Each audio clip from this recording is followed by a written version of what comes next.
If you like the video, make sure to like, subscribe, and comment.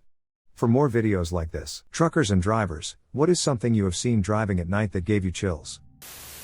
Not me, but my mother's fiancé. Although this was maybe 10 plus years ago, he explained to me he often has nightmares about the situation, especially after telling the story. At the time, he was on a highway near New Jersey and it was raining heavily. An SUV with a young guy, driver, and girl, passenger, inside was moving through lanes erratically and eventually hydroplaned, sending the SUV completely underneath another truck that was ahead of him.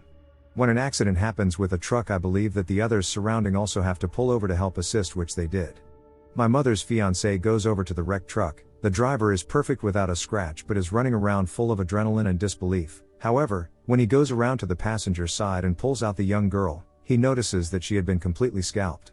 He puts a sweatshirt that he had on underneath her head so he could lay her down on the ground, and he told me that it had been gray but was completely red within minutes. Paramedics had been called, and at this point the girl was shaking and had lost so much blood. Visibly terrified, he lifts her up and holds her in his arms and tells her that everything is going to be okay, that help is on the way and that she isn't going to die. I can't remember if she spoke to him, but he did tell me that she wasn't looking at him. It was like she was looking through him, and then she took her last breath in his arms. He quit the trucking business immediately after that and hasn't been the same since. Referring back to the nightmare, he says it's completely black except for her face, and she repeatedly says, "Why did you let me die?" He can't watch any gory movies or shows without being triggered. I had a load from Laredo TX to San Diego. Got it around 8 p.m. and started driving down a highway to meet up with the 10 closer to TXNM border. Around midnight I noticed a guy in Native American garb just standing on the side of the road 40-ish miles from any town. Don't think anything of it, but it was always a little weird seeing someone in the middle of nowhere. About an hour later I see the same guy, but they looked a little different, and this time their eyes shined back at my truck the same way a cats or dogs do. About this time I got creeped out, but I still had time to drive and I kept going thinking I had just imagined it. But again 20 minutes later I see the same person, same eye shine, but they don't look right, their face was distorted. I passed through a small town I now wish I had stopped at, but I kept going. Same thing happened again about 30 miles from the town, but now they were hunched over, still just stared at me. I was running out of drive time and had to find a place to stop, and the next town was over an hour away. I found a rest stop, a small picnic area along the highway in the middle of nowhere. Soon as I turned the truck off I started hearing howling, like wolves were right outside of my truck growling and howling. It lasted about 5 minutes and I sat in the sleeper with my gun, panicked. I never got out of the cab till the next morning and I didn't sleep much. When I got out the next day there were paw prints all around my truck about the size of my hand. I never drove through there again. Another time I saw a guy in a hospital gown eating a road-killed deer at 2 a.m. when it was freezing outside. Not my story, it's my dad's. When my mom was pregnant with me she was really craving something and told my dad to go out and get it. It was around 2 or 3 in the morning, so he stopped at a 24-hour fast food place and got her food there. My dad loved to drive fast and often smoked pot, so he was more comfortable on the back road so he wouldn't get caught. On his way back, he noticed a figure walking alongside of the road. From what he explained, it looked exactly like a man with a black hoodie. The hood was up, so he couldn't see who it was. My dad was a pretty good guy overall, so he slowed down, and as his car crept towards this figure he rolled his window down.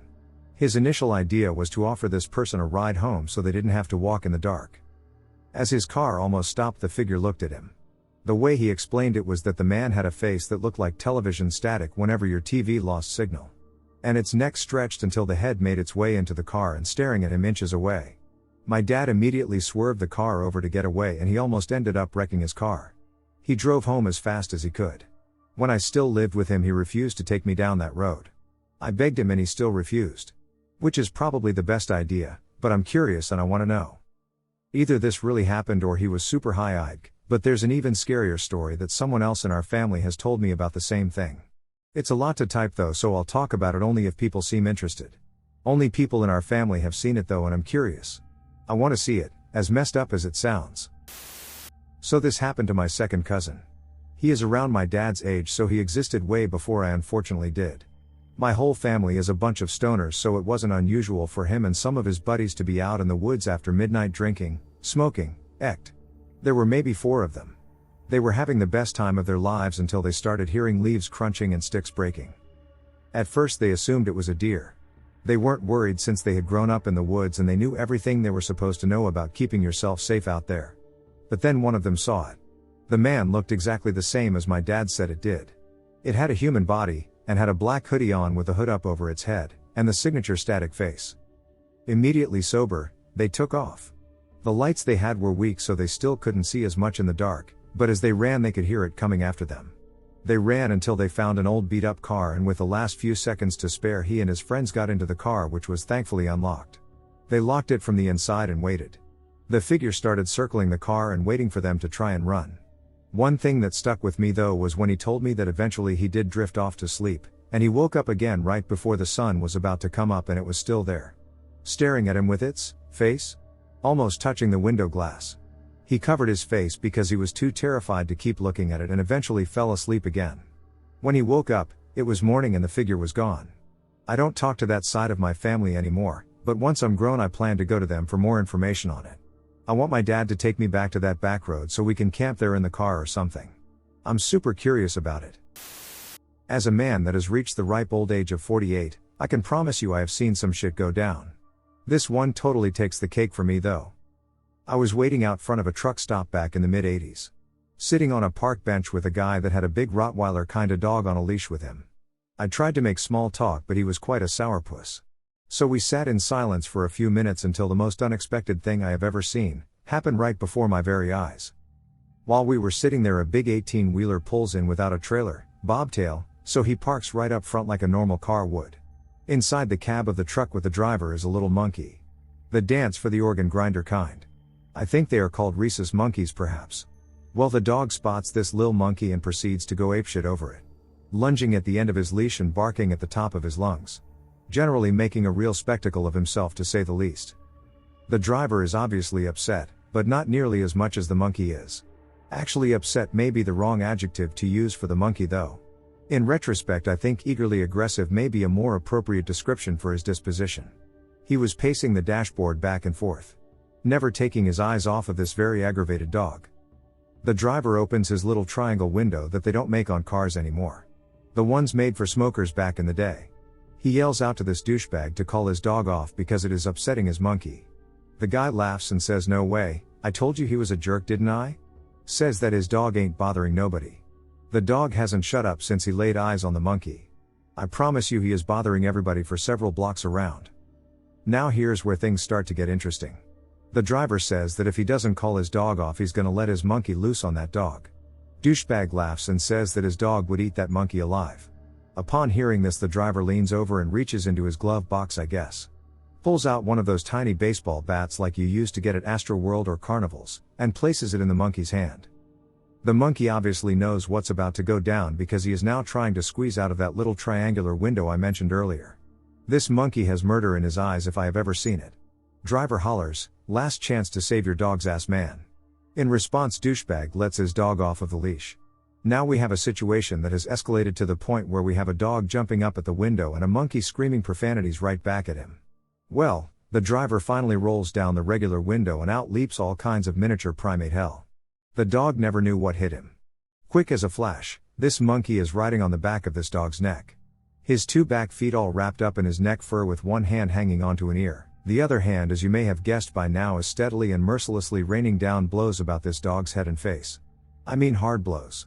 You can hear them whop whop whop. Well, it only took a moment for the dog to realize he was in way over his head. He bolts yelping bloody murder as he runs away at full speed. I mean, this dog is running so duckin' hard he's throwing up tufts of grass and dirt as soon as he leaves pavement. The monkey's still riding him and beating on him the whole time. Douchebag acts like he wants to fight now, but several people including myself stepped in to stop that nonsense. In a couple of minutes or so the little monkey comes loping back with his little bat still in hand, and leaps up into the still open window of the truck to await his master, who has gone on into the store. That wanker ran off to try to go find his dog, but I don't know if he ever did. My ride showed up and I had to go.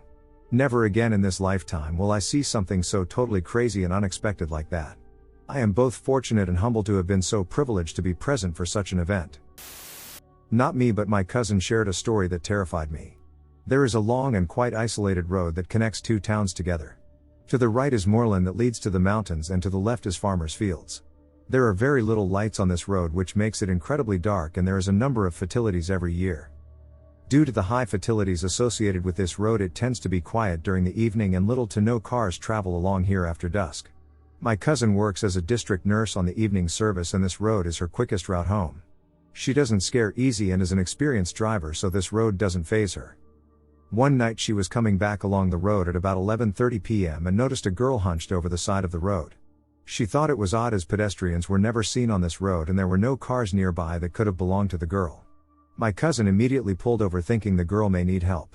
She got out of her car and started walking towards the girl. My cousin immediately regretted this and started to get a terrible feeling that she couldn't shake. She hesitated for a minute and stopped to take extra notice of the girl. She appeared to be wearing a very old-fashioned cloak and was hunched over looking at the ground. As she got closer, the girl turned to look at her and what she saw was terrifying. The girl had no facial features at all. No eyes, nose or lips, and it was just a blank face staring at her. My cousin completely froze and felt sudden dread. She knew what she was seeing was not of this world. She quickly ran back to her car and locked all her doors. She then looked in her rear view mirror to see the girl had completely disappeared. My cousin proceeded to drive quickly to the next town and rang her office to explain what she had saw. A colleague was nearby and drove to the spot where the girl was seen and could found no trace of her. A few weeks later another colleague had witnessed the same thing but did not have time to get out of the car as the girl completely vanished in front of her eyes. This story is my husband's and it actually made him believe in the paranormal. He used to work on quite a large military site that was separated into several large annexes and all were quite a distance from each other. It is a rural area and most of the sites are connected by narrow roads that circle the enclosed site. He starts work at 6 a.m. and it's a very dark morning. He passes through the security gates and cycles down the main path to Site B, which is a good 10-minute journey, and there is nothing or nobody around as he is the first worker on shift. He is about 5 minutes away and his chain on his bike snaps. As he gets up to fix it, he can see someone or something standing by the wooded area. He described it as a very tall shadow of man with a large black hat. My husband was freaking out as nobody should be there. He is trying so hard to fix the chain and knows he has a good 5 minutes before he gets to his annex. He eventually fixes it and cycles off. He refused to look back till he was a good 100 meters away and whatever it was had gone. He doesn't know what he saw that day, but he said it definitely wasn't human. I was driving with a group of friends home from a meeting for God knows what, I don't remember. I had recently discovered the Slender Man meme back when it was still pretty fresh and engaging, so I spent most of the trip explaining Slender Man to my friends. As it happens, the night we're driving, it's a full moon. There's a little bit of cloud cover for ambience and we're in the middle of nowhere in the Pacific Northwest. We're on a winding mountain road bordered by forest, i.e. perfect Slender Man territory. As a dumb teenage joke, every time we turn a corner, someone will point and yell Slender Man. This becomes a kind of race to see who can say it first. We turn a corner, everyone screams Slender. And then the car goes silent. We've turned onto a very long stretch of road. About 20 or 30 feet ahead of us is a tall man standing in the middle of the road. He's standing with his head dropped to the side and he's kind of swaying. We slam on the brakes and sit there for a minute, watching him. He watches us. We're in the middle of nowhere. No homes, no visible cars. I don't know how this guy got here. After a minute he slowly starts moving towards our car, so we take off. In the review mirror we could see him just standing there, head dropped, swaying, watching us. Canadian here. I was long hauling stateside and I had stopped at this truck stop for the night, and was sitting there filling out my log and listening to the chatter on the CB. Driver A, hey, there is a bar in town a few miles away, anyone want to go for a beer? Driver B, sure driver, I'll go have a beer. I had been on the road for a solid month at that point and I was a bit bored, so I picked up my mic and said I'll come along too, what the hell. So, the one guy drops his trailer and the three of us pile into his tractor and head into town to this bar.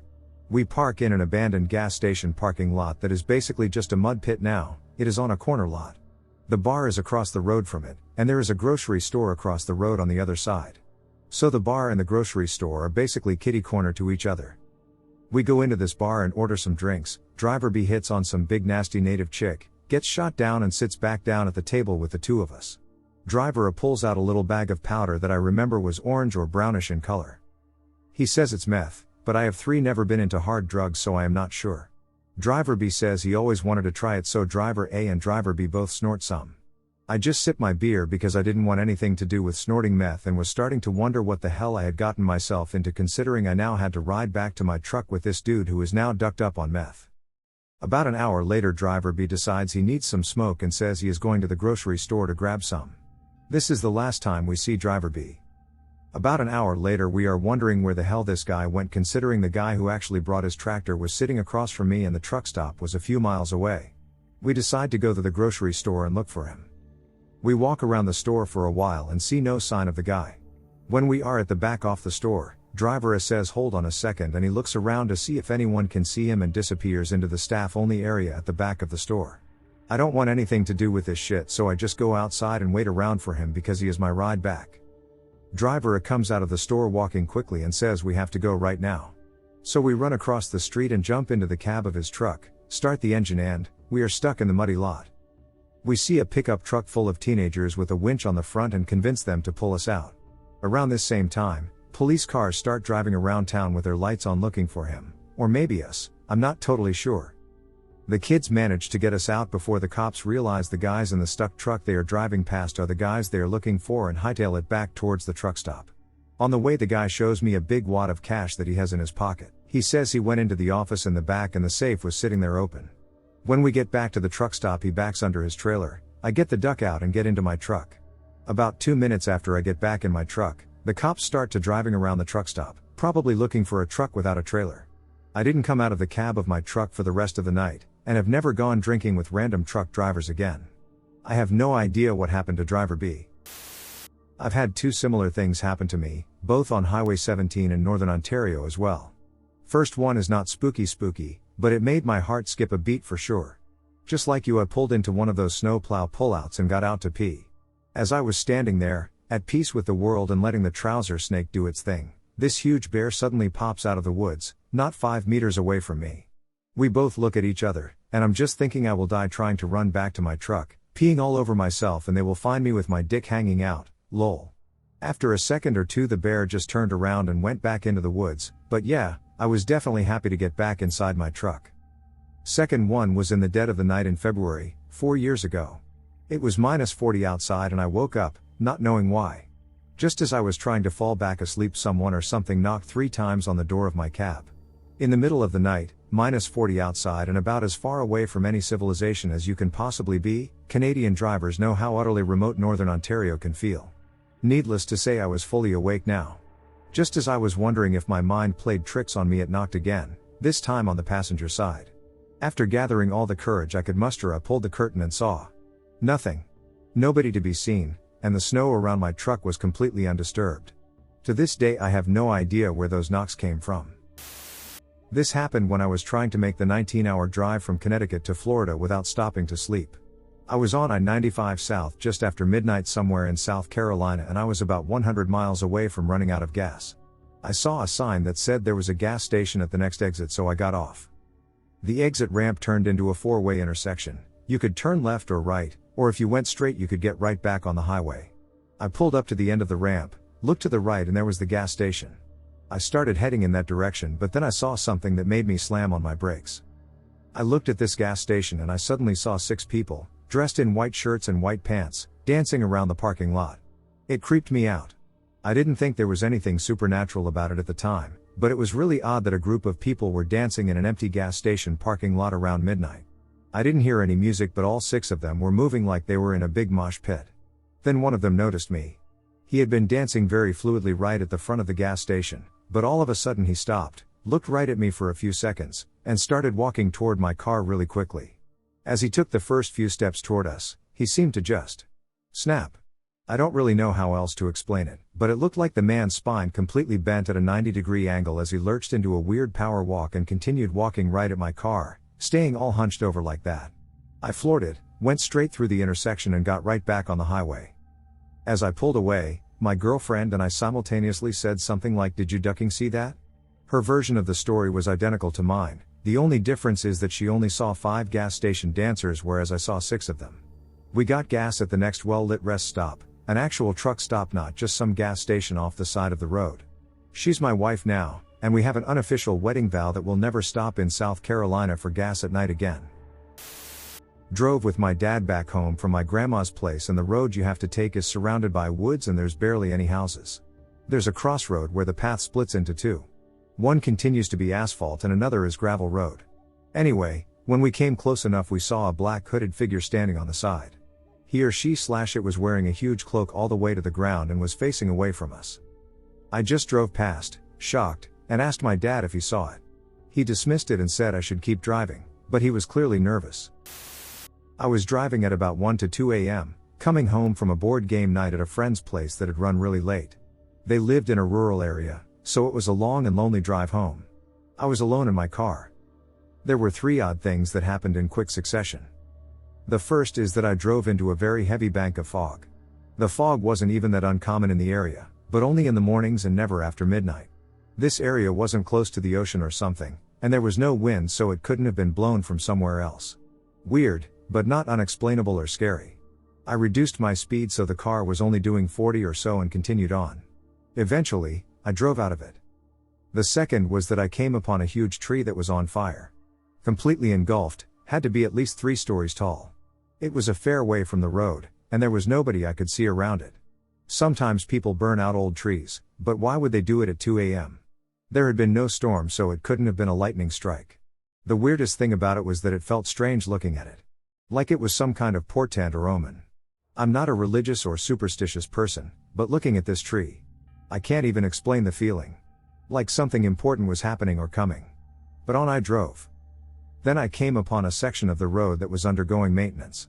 It's not unusual to see crews working on roads all hours of the night. But in this case there was no crew. I slowed down and stopped, because there was a sign up saying to wait for directions. There were half a dozen trucks with lights flashing. Windows down. One of those small bobcat things with a scoop on the front like a miniature bulldozer.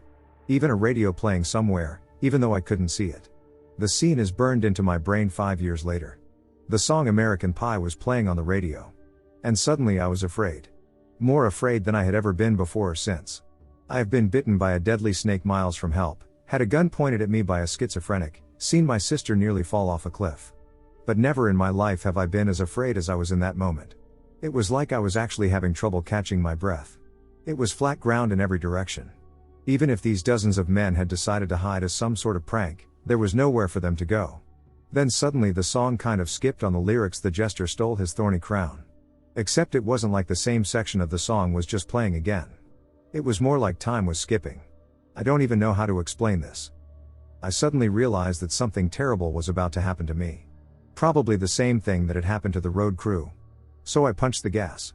Foot straight to the floor. For 2 long seconds nothing happened, the car didn't even move despite being in drive with the engine running. Then suddenly the acceleration started and I was pushed back in my seat, almost sideswiping some of the trucks. I drove at an unsafe speed for about another 15 minutes, and the feeling of danger was gone. Then I pulled over and cried my eyes out. I was actually obsessed about it for years afterwards.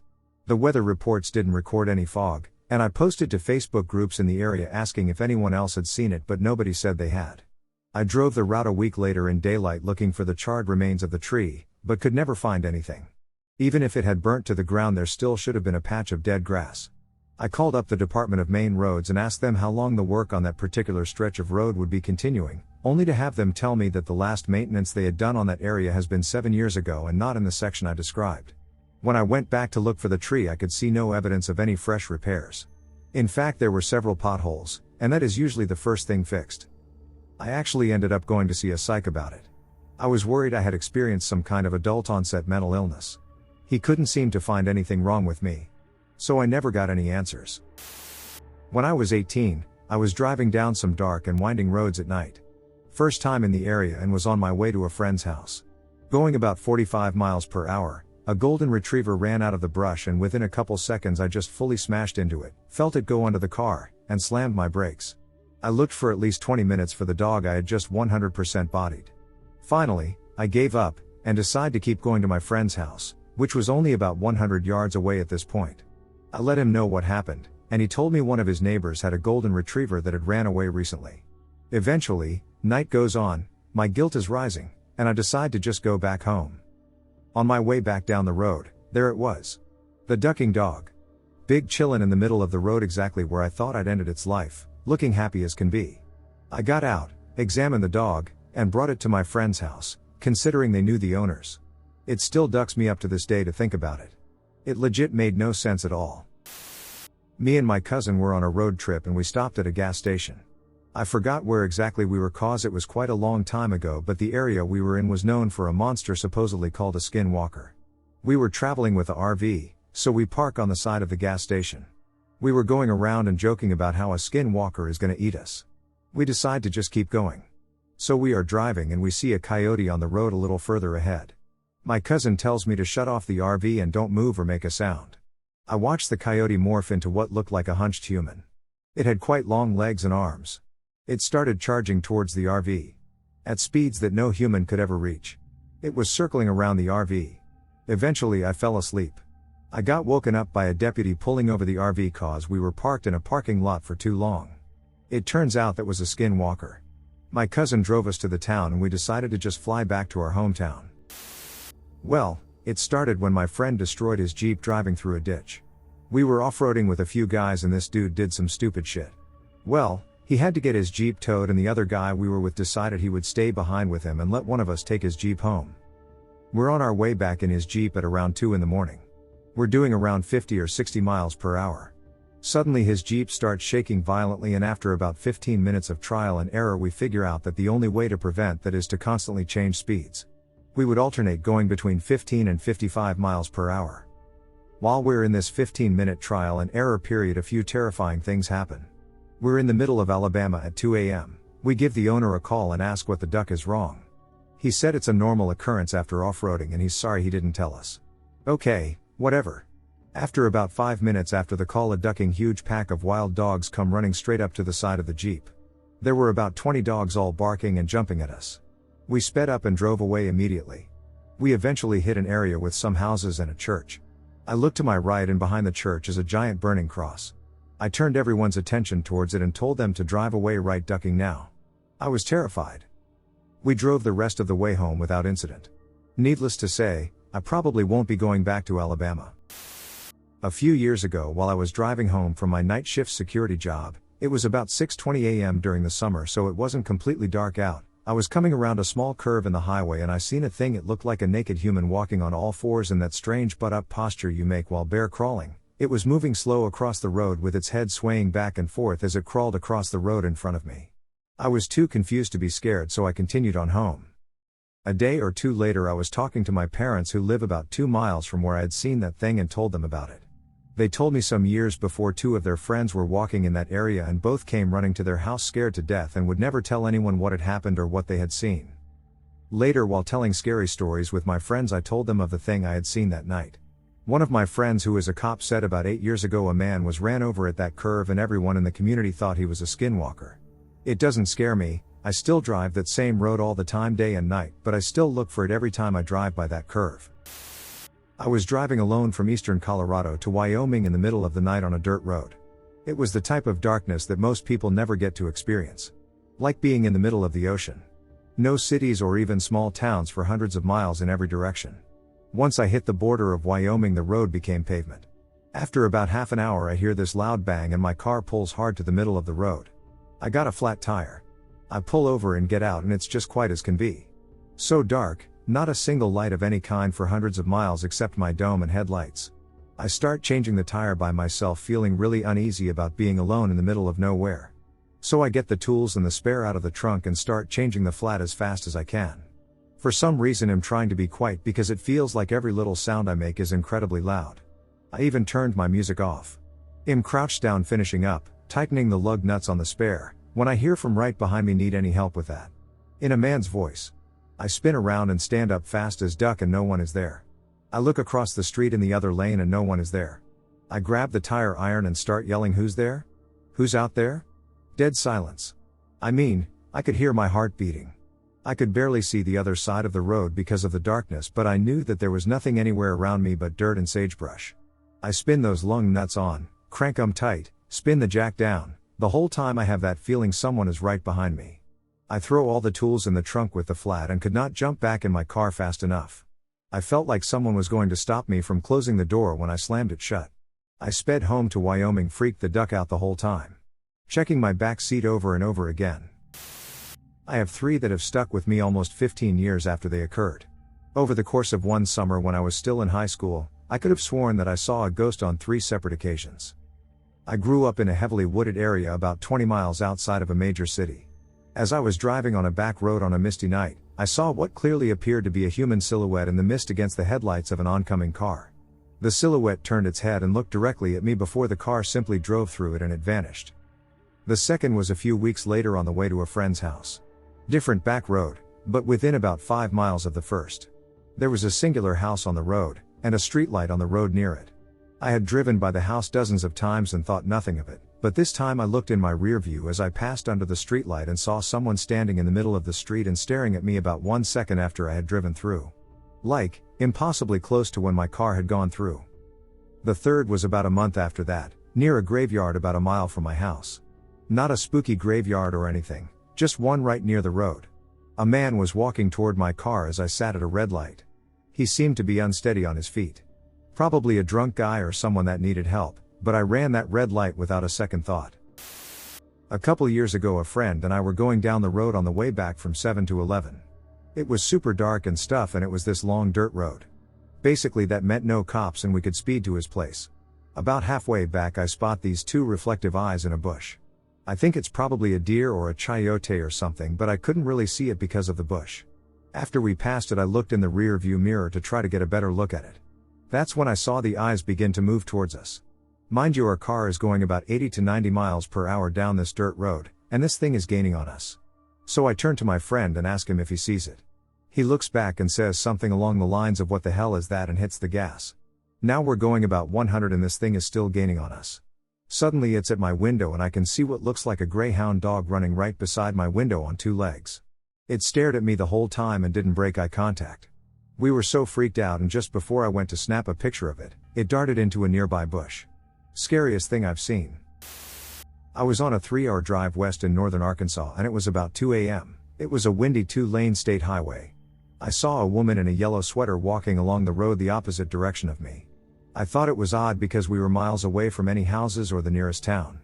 Nothing but wooded hills and some farmland out there. I almost turned around to ask if she needed a ride, but I was a kid and I was too scared. A few miles later I start to see blood on the road, and I mean a lot of blood. It stretched on for miles. Then I started noticing these odd white things about the size of a basketball. At first in the ditch and then in the road. I must have seen 30 of them over 5 miles, and this whole stretch is covered in blood every few yards. I was freaking out. It felt like I was in a movie. A few miles later I came up on a semi-truck hauling chickens and the door was open, and they were falling out of the back from a truck doing 60. As for the woman, seems she was just a red herring. This isn't made up, or exaggerated in any way. Location: outskirts of Boone, North Carolina. Time: 2:30 a.m., year: 2013. Appalachian State graduate here. My friend's parents owned a house in Deep Gap, North Carolina, and we decided to drive back to campus because we didn't want to spend the night there, and being young college students, we weren't tired. Now, don't get me wrong, we had been smoking most of the day, and my friends had been drinking. I didn't, which is the reason why I was driving my friend's car back to campus. On a side road before getting back to Highway 321, I saw something I couldn't explain. It was walking towards us, on the other side of the road. At first, it appeared to be a normal guy walking. As we approached, it was evident his movements were not normal. It was as if it was walking with a serve limp. As we continue to approach, I see a glare from its eyes. They were glowing. That probably isn't the right word. They were reflective. Like if you were looking through a night vision camera at a human's eyes. I've never seen a person's eyes look like that. It doesn't end there. Its eyes were not in the right place. Imagine a very tall figure with a neck that is incapable of holding up a rather large head. So the head was essentially resting on the left shoulder of its body. Glowing/reflective eyes. With a very clear extreme limp or inability to move like a traditional human. I yelled to my friends, told them to look, but they were effectively too incapacitated to see or realize what was going on. Again, this isn't like, oh, I don't remember what I saw and I've added features that weren't there at the time. That is exactly what I saw, and to this day my best explanation is that it was a severely deformed human being with major physical problems that traveled around at night as to avoid people staring or something like that. I was driving home from my stepsister's house in central Massachusetts, around 2010. I was on Route 2, a 2-lane highway that is absolutely black at night, no lights, super rural. All of a sudden I see these weird lights coming towards me but flying above the highway. There were 3 lights, circular, same distance apart. I assumed it was a plane. I was the only car on the highway, and as I got closer, the lights stopped moving and just hovered above. I was frightened, thinking it was a plane and the engine had stopped, but it continued to hover. I couldn't see the shape of the plane, only the 3 lights. I rolled down the window and couldn't hear any whirring or noise. Since it was a lonely night on the highway and I was tired, I sped up and turned on my high beams and flashed at the lights. If this was some bullshit, I was not having it. As soon as I flashed my lights, the lights in the sky disappeared. A little freaked out, I picked up my trusty BlackBerry, it was 2010, to call my mom so she could keep me company on the ride. I was on the phone with her for a few minutes when I saw bright lights on the road behind me driving super fast. They came up quickly, so I pulled over, scared they would hit me. As I pulled over, I saw a line of black SUVs with tinted windows fly past me and into the darkness. I didn't get a chance to see license plate numbers or anything else. They were either Chevy Suburbans or Cadillac Escalades. There were about 5 or 6. I picked up my phone after they passed. I had told my mom I needed to put it down so I could pull over, and related what happened to her. She was like, "Are you f***ing kidding me?" Freaked out, I drove the rest of the way home and have never forgotten that night. I grew up in England in a place that's about as rural as it gets there. I used to have a multi-hour journey each way to get to college, equivalent of high school in this case for non-UK readers, and part of the journey was through the kind of narrow twisting lanes where the road is the same width as whatever tractor the local farmer has and there's grass growing down the middle between the wheel tracks. These lanes also often have steep banks either side because they've been gradually eroded over literal centuries of use, and are enclosed by old trees with gnarly roots that hang down the sides of the banks. In short, they can be pretty creepy places on your own at night. Someone actually filmed a horror film in that area a couple of years later based around the local roads and a nearby abandoned mansion. As I was still 16 and couldn't drive a car until I was 17, I had to make this journey on a 50cc moped. The route that the few local people generally took involved driving through a ford, but my moped always cut out if I went through because water got into the electrics, so I had to take a detour that pretty much no one used except the local farmer accessing his fields, though a lot of the route was through Woodland. I could tell from seeing my own tire tracks in the mud that I was often the last person to use the road each night and the first each morning. So I'm coming home along this stretch of road particularly late one evening in the depths of winter when my mope decides for some inexplicable reason to cut out and die. There wasn't any water, which is what normally used to make it cut out, and it's not something it had ever done before.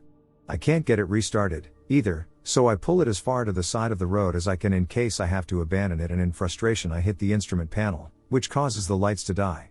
Great. So now I'm stuck in pitch darkness with no one for miles around and strong winds howling eerily through the trees above me. It's overcast, so there's no moonlight or stars. Obviously, I have no phone signal. This is in Deep Valley and it was a few years back when mobile signal was much patchier than today, so I have to try and get myself out of this situation somehow. I get out my phone anyway. It doesn't have a torch, but I think maybe I can try and use the light from the screen for a bit to try and get my mope running again. As I open it, something catches my eye. I look to my left and I am literally face to face with a gravestone, just inches from my nose. I can read it quite clearly and it says at this spot A.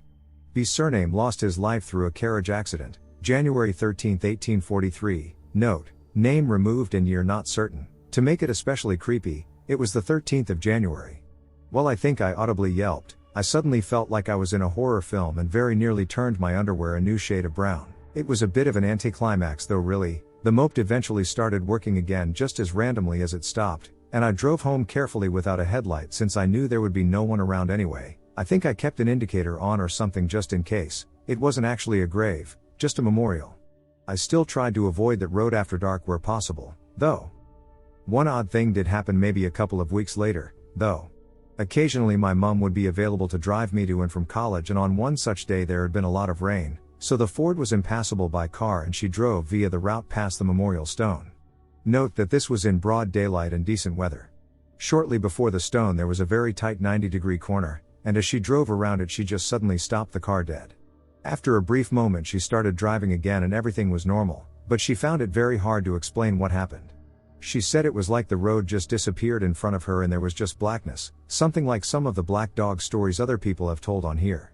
She did do a lot of long-distance late-night driving at the time, but it's maybe also worth noting that she wasn't a complete stranger to certain nefarious substances at that time either. My dad's friend Ray was a long-haul trucker and would drop in on us every now and again when he was in the area. We always knew it was him when his truck came rumbling down our quiet, residential street. He always had stories to tell, but the best ones told were the ones after all the kids had gone off to sleep and it was just him and my mom and dad hanging out on the porch, with a bottle of Presidente while Ray smoked. My sister and I would creep into my parents' bedroom, whose window faced out over the porch, and quietly listen as they talked. We had to wait a good while till Ray got to talking about the good stuff. Usually it was wild tales about people he met on the road. Hitchhikers and runaways, a stray dog that he kept with him for a while until one day it sauntered off and never came back.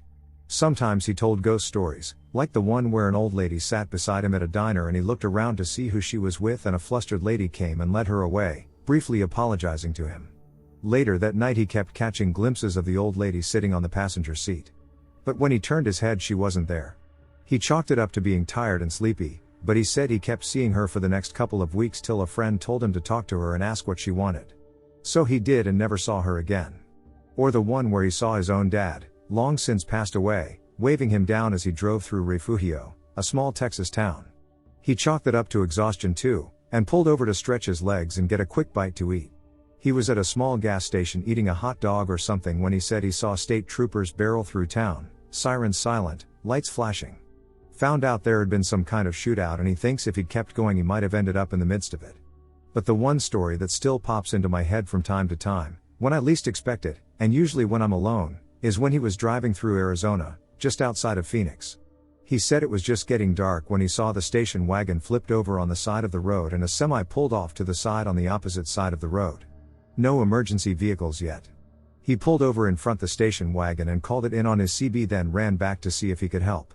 He noticed a young woman circling the station wagon, looking distraught.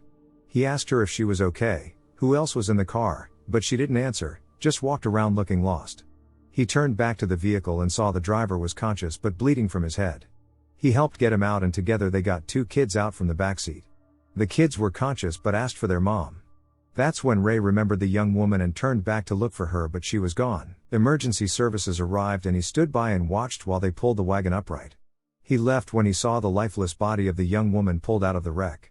He said he couldn't sleep for weeks after and only with the light on.